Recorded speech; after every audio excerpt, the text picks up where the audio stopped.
এক প্রবাসী ভাই দীর্ঘ ৮ বছর পর দেশে আসার আনন্দে ব্যাগ গোছাচ্ছে। পরশু তার বোনের বিয়ে। এমন সময় তার বাবার ফোন। বাবা বলল, হ্যালো, শুনলাম তুই নাকি দেশে চইলা আইবি। ছেলেটি উত্তর দিল, হ আব্বা, ছোট বইনের বিয়া, আর আমি কি না আইসা পারি? বাবা বলল, তোর অহনা অনেক কাম নাই, ঘরোয়া ভাবে বিয়া, আর নতুন জমির টাকা শোধ করা লাগবে। এই সময় এত টাকা খরচ কইরা আসার কি দরকার? বাবা ফোন রাখার পর ছেলেটি তার বোনকে কল দিল। কি রে বোন, তুইও কি বলবি ভাইয়া তোর আশা লাগবে না? বোন বলল, না ভাইয়া, আসলে বাবা 400 লোকের খাওয়া দাওয়ার ব্যবস্থা করেছে অনেক টাকা দেনা কইরা। এই সময় তুমি আইলে টাকা শোধ করবে কে ভাইয়া? ছেলেটি ফোনটা কেটে ছল ছল চোখে লাগেজ থেকে জামা কাপড়গুলো বের করছে। তা দেখে তার রুমমেট বলল, ভাই, বোনের বিয়েতে দেশে যাবেন বলে ব্যাগ গোছালেন, এখন আবার সবকিছু নামিয়ে রাখছেন যে? চোখের জল মুছতে মুছতে ছেলেটি বলল, বাবা বিয়েতে 400 লোকের আয়োজন করেছে, আমি গেলে তো 401 জন হয়ে যাবে। এই একজনের দায়িত্ব বাবা নিতে পারবে না, তাই যাব না। কাজ শেষে ছেলেটি প্রতিদিন তার ছোট ভাইকে ফোন করে বলতো, বাড়ির আশপাশটা একটু দেখা, কিন্তু ছোট ভাই বিরক্ত হয়ে ফোন কেটে দিত। অথচ সেই ছোট ভাইকে কিছুদিন আগে বাইক কেনার টাকা পাঠিয়েছে। এদিকে প্রতি রাতে ছেলেটি খুব কাশতো। একদিন তার রুমমেট বলল, ভাই, একটা ভালো ডাক্তার দেখান। ছেলেটি বলল, এখানে ডাক্তার দেখাতে যত টাকা খরচ হবে তা দিয়ে বাবা দেশে 1 বিঘা জমি কিনতে পারবে। ভাগ্যের কি নির্মম পরিহাস! এই অসুস্থতার কারণেই ছেলেটি একদিন মারা গেল। এ খবর জানাতে রুমমেট ছেলেটির বাবাকে ফোন করলো। বাবা শুনেই কাঁদতে শুরু করলো, কিন্তু যখন শুনলো লাশ দেশে পাঠাতে হলে 2.5 লাখ টাকার মতো লাগবে, তখন বাবার স্বর পাল্টে গেল। আমতা আমতা করে বললেন, এত টাকা? যে ছেলে জীবিত থাকতেই দেশে আসতে পারলো না, তার লাশ এনে কি করব? তোমরা ওখানেই কিছু একটা ব্যবস্থা করিও, আর শেষবারের মতো ভিডিও কলে আমার ছেলের মুখটা একটু দেখাও। এরপর তার ছোট ভাইকে ফোন দিয়ে বলল, তুমি না হয় একটু লাশটা নিয়ে যাওয়ার ব্যবস্থা করো ভাই। ছোট ভাই উত্তর দিল, ভাই আমার জন্য কোনো কিছুই করেনি। একই উত্তর ছোট বোনও দিল। অথচ এই ভাই বোনের সকাল্লাদ বড় ভাই বিদেশে কামলা খেটে পূরণ করেছিল। চোখের সামনে একটি মানুষের লাশ পড়ে আছে, অথচ মনে হচ্ছে এটা মানুষের লাশ নয়, এটা একটা টাকার মেশিন, যেটা অচল হয়ে গেছে, তাই আজ মূল্যহীন। দুজন অচেনা মহিলা ট্রেনে করে কোথাও যাচ্ছিলেন। একজনের কোলে ফুটফুটে একটি বাচ্চা। দীর্ঘ যাত্রায় দুজনার মধ্যে অল্প স্বল্প কথা হচ্ছিল। কথার ফাঁকে অপর মহিলা প্রশ্ন করলেন, বাচ্চার বাবা কোথায়? বাচ্চার মা উত্তর দিলেন, আমার স্বামী নেই।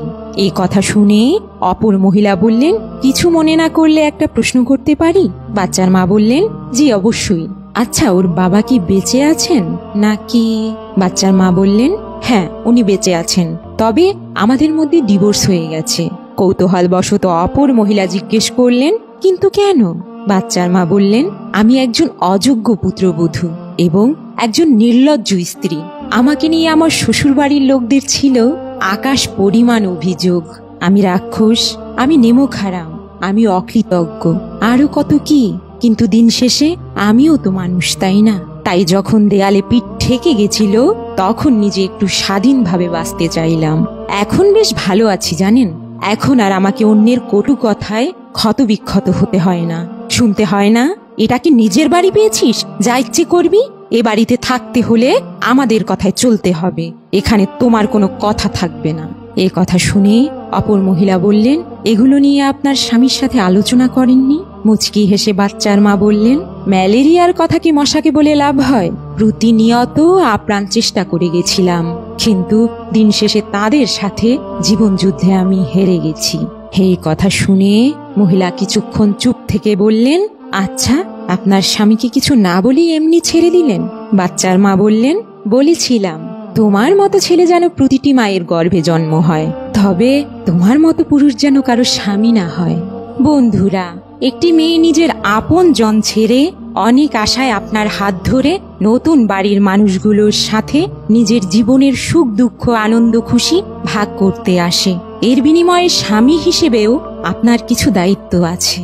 পারলে স্ত্রীর পাশে থাকুন, নয়তো সারা জীবন অবিবাহিত থাকুন, কিন্তু অন্যের আদরের মেয়েকে এনে তার সাথে ঝিয়ের মতো আচরণ করার অধিকার আপনার নেই। এক লোকের স্ত্রী মারা যাওয়ার পর তার ছোট্ট মেয়েটার দেখাশোনা করার জন্য দ্বিতীয় বিয়ে করলো। লোকটি একদিন তার মেয়ের শুকনো মুখ দেখে জিজ্ঞেস করলো, আচ্ছা মা, তোমার আপন মা আর নতুন মায়ের মধ্যে কিছু পার্থক্য খুঁজে পেলে? মেয়েটি উত্তর দিল, আমার আপন মা মিথ্যাবাদী ছিল, কিন্তু আমার নতুন মা সত্য কথা বলে। বাবা মেয়ের এমন উত্তর শুনে বলল, তুমি জানো তোমার আপন মা তোমাকে কত কষ্ট করে জন্ম দিয়েছে, আর তুমি কিনা সেই মাকেই মিথ্যাবাদী বলছো? আর যে দুদিন হয় আসলো সে তোমার কাছে সত্যবাদী হয়ে গেল কেন মা? মেয়েটি বলল, জানো বাবা, আমি যেদিন বেশি দুষ্টুমি করতাম সেদিন আমার আপন মা বলতো, আজ তোর ভাত বন্ধ। তারপর দুপুর গড়াতেই আমার মা আমাকে সারা গ্রাম খুঁজে এনে গোসল করিয়ে নিজ হাতে খাইয়ে দিত। কত না আদর করত। কিন্তু আমার নতুন মা, সেও বলে আমি বেশি দুষ্টুমি করলে আমার ভাত বন্ধ, কিন্তু সে যা বলে তাই করে। আজ দুদিন হলো আমি কিচ্ছু খাইনি, আমার খুব খিদে পেয়েছে বাবা। নূহ আলাইহিস সালাম যে ঘরটাতে থাকতেন সেই ঘরটা এতই ছোট ছিল যে যখন উনি শুতে যেতেন তখন ওনার অর্ধেক শরীর ঘরের ভিতরে থাকতো আর অর্ধেক বাইরে থাকতো। যখন মালাকুল মউত ওনার রূহ কবজ করতে আসলেন তখন সে নূহ আলাইহিস সালামকে জিজ্ঞাসা করলেন, হে আল্লাহর নবী, আপনার ছোট্ট জীবনটা এই ঝুপড়ি ঘরেই কাটিয়ে দিয়েছেন, আপনি চাইলেই তো একটা ভালো ঘর বানাতে পারতেন, কিন্তু আপনি কেন তা করেননি? তখন নূহ আলাইহিস সালাম বললেন, আমি শুধু তোমার অপেক্ষায় থেকেই এই ঝুপড়ি ঘরে কাটিয়ে দিয়েছি। মালাকুল মউত বলল, এমন একটা জামানা আসবে যখন তাদের বয়স 100 বছরের চাইতেও কম হবে, কিন্তু তারা অনেক বড় বড় দালান কোঠা তৈরি করবে। তখন নূহ আলাইহিস সালাম বললেন, আমি যদি ওই জামানায় থাকতাম তাহলে আমার কপাল সিজদা থেকে কখনোই উঠাতাম না, আমার সারাটা জীবন সিজদাতেই কাটিয়ে দিতাম। প্রিয় দর্শক, কি হবে এত টাকা পয়সা অর্থ সম্পদ দিয়ে? মালাকুল মউত তো শুধু আপনার রূহটাই নিয়ে যাবে, আপনার এত ধন দৌলত বাড়ি গাড়ি কিছুই আপনার সাথে। এক লোক প্রথম বউকে তালাক দিয়ে তার কিছুদিন পর দ্বিতীয় বিয়ে করলো। লোকটি নতুন বিয়ে করে তার বউয়ের সকল আবদার যথাসাধ্য পূরণ করত। প্রতিদিন কিছু না কিছু উপহার দেয়া, মাসে একবার সিনেমা দেখতে নিয়ে যাওয়া, বেতন পেয়ে বউকে নিয়ে রেস্টুরেন্টে ডিনার করা, এক কথায় বেশ ভালোই সময় পার করছেন। এ নিয়ে দ্বিতীয় বউ তো আহ্লাদে আটখানা। আর কেই বা এমন স্বামী পেয়ে খুশি না হয়? একদিন গল্পের ফাঁকে দ্বিতীয় বউ প্রশ্ন করলো, আচ্ছা, তোমার প্রথম বউ চলে যাওয়ার কারণটা কি ছিল বলো তো? আমি তো তোমার মধ্যে বিন্দু মাত্র খুঁত দেখতে পাচ্ছি না। কি বোকা মহিলা, এমন স্বামী রেখে কেউ চলে যায়? আসলেই সে তোমাকে চিনতে পারেনি। এ কথা শুনে লোকটি বউয়ের দিকে তাকিয়ে নীরবে ভাবছে, তোমার যতটা আবদার পূরণ করি আর তোমাকে যতটা গুরুত্ব দেই তার অর্ধেক যদি প্রথম বউকে দিতাম তাহলে আমার দ্বিতীয় বিয়ে করতে হতো না। বন্ধুরা, নিজের স্ত্রীকে একটু কেয়ার করুন। শুধুমাত্র দুটো ভাত কাপড়ের জন্য সে তার বাবা মাকে ছেড়ে আপনার কাছে আসেনি, তাই তাকে একটু সম্মান করুন।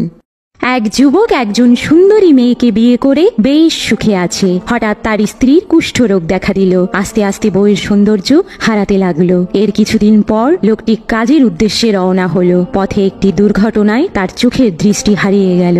অপরদিকে লোকটি অন্ধ থাকায় তার বউয়ের চেহারার এমন অবনতি দেখতে পেত না। তাই তাদের সম্পর্কে ভালোবাসা আগের মতোই সীমাহীন ছিল। একদিন তার স্ত্রী মারা গেল। এতে লোকটি ভীষণ ভেঙে পড়ল।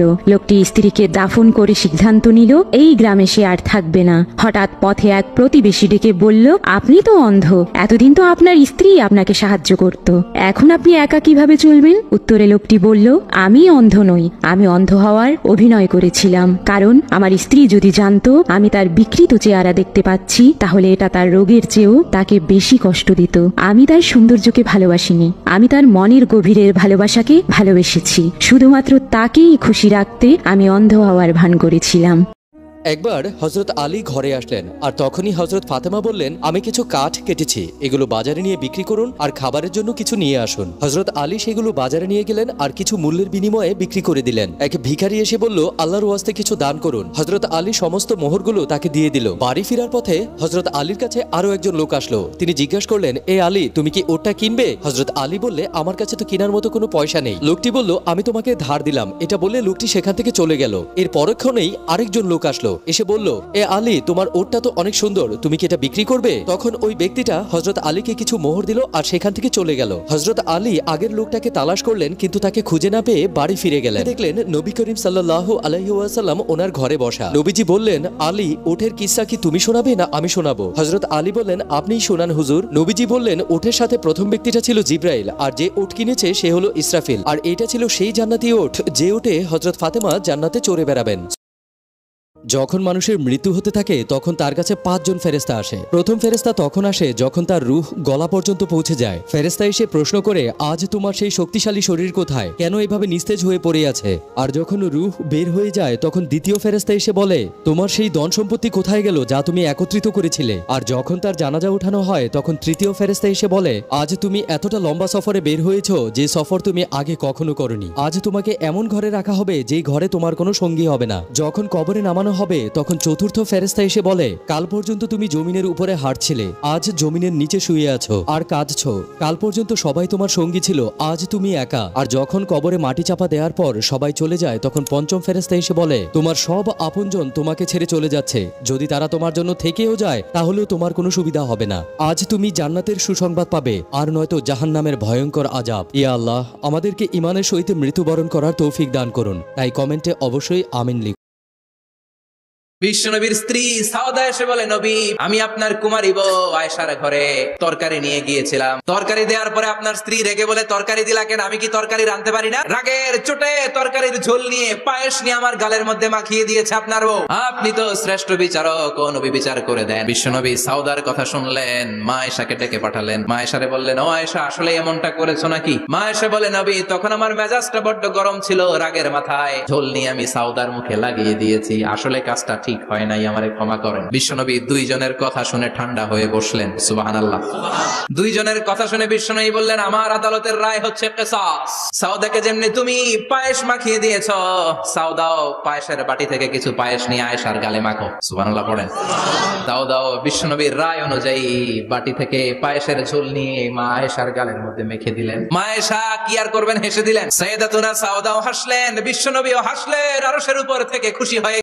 এক লোকের স্ত্রী মারা যাওয়ার পর তার ছোট্ট মেয়েটার দেখাশোনা করার জন্য দ্বিতীয় বিয়ে করলো। লোকটি একদিন তার মেয়ের শুকনো মুখ দেখে জিজ্ঞেস করলো, আচ্ছা মা, তোমার আপন মা আর নতুন মায়ের মধ্যে কিছু পার্থক্য খুঁজে পেলে? মেয়েটি উত্তর দিল, আমার আপন মা মিথ্যাবাদী ছিল, কিন্তু আমার নতুন মা সত্য কথা বলে। বাবা মেয়ের এমন উত্তর শুনে বলল, তুমি জানো তোমার আপন মা তোমাকে কত কষ্ট করে জন্ম দিয়েছে, আর তুমি কিনা সেই মাকেই মিথ্যাবাদী বলছো? আর যে দুদিন হয় আসলো সে তোমার কাছে সত্যবাদী হয়ে গেল কেন মা? মেয়েটি বলল, জানো বাবা, আমি যেদিন বেশি দুষ্টুমি করতাম সেদিন আমার আপন মা বলতো, আজ তোর ভাত বন্ধ। তারপর দুপুর গড়াতেই আমার মা আমাকে সারা গ্রাম খুঁজে এনে গোসল করিয়ে নিজ হাতে খাইয়ে দিত, কত না আদর করতো।